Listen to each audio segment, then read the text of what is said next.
1.2 States of Matter.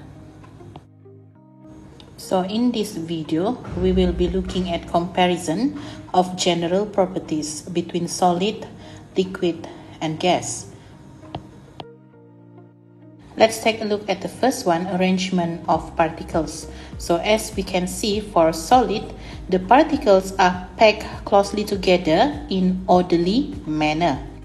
Next, for liquid, it is still packed closely together but not in orderly manner.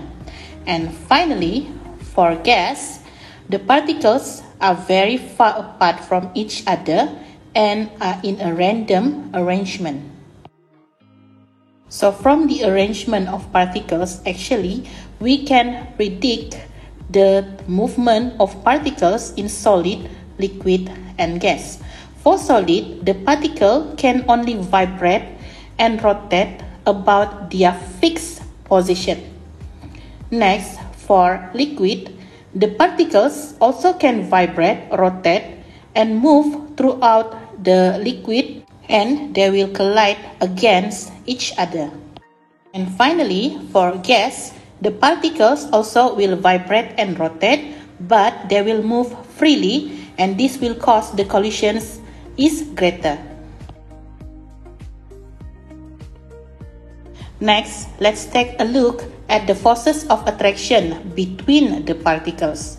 So for solid, it will have strong interparticle forces. But for liquid, the interparticle forces is weaker compared to solid. And gas will have a very weak forces between the particles. In terms of volume and shape, solid will have fixed volume and fixed shape, while liquid will only have fixed volume and it will not have fixed shape because it will take over the shape of the container. And finally, for gas, it will have no fixed volume and no fixed shape. Next, let's compare the solid, liquid, and gas in terms of density. So when we compare solid, liquid, and gas, solid will have the highest density. This is because the particles in solid, as we can see, is very close together. Therefore, they are tightly packed. Thus, solids will have a high density. Gas, on the other hand, will have low density because we know that the molecule of gas are spread apart. Therefore, they will have the least volume over mass ratio. Therefore, it is the less dense when compared to liquid and also solid. Next, in terms of compressibility, as we can see there, we can see chalk powder, water, and also gas. So chalk powder is solid, water is liquid, and gas is a gas lah. So from this experiment, solid has no compressibility, liquid can be slightly compressible, and gas will have high compressibility.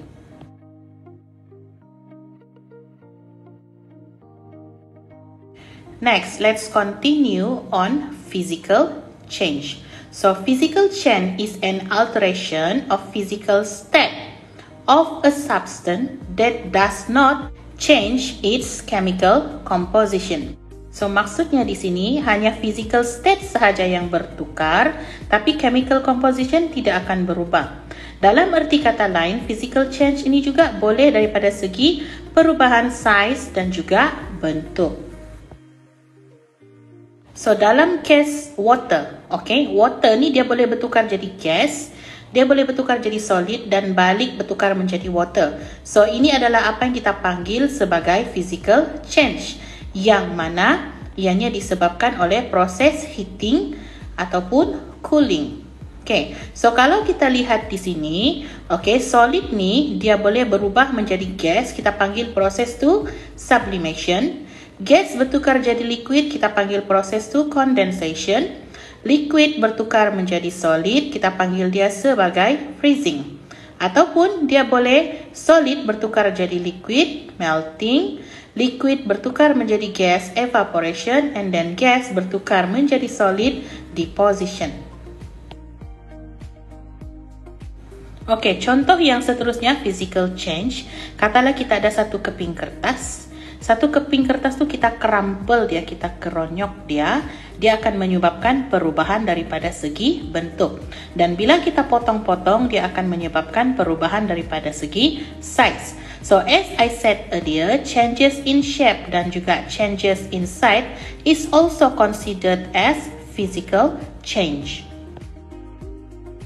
So, di sini saya tunjukkan beberapa contoh berkaitan dengan physical change. Next, kita tengok pula chemical change. So, chemical change is a formation of a new substance through a chemical reaction. Yang mana ada beberapa tanda untuk chemical changes. Yang pertama daripada segi smell, bau, perubahan warna, cahaya, rasa, perubahan suhu, temperature change, precipitate, ataupun penghasilan bubble ataupun gas. So, kalau kita tengok di sini ada beberapa contoh chemical change yang saya sudah senaraikan.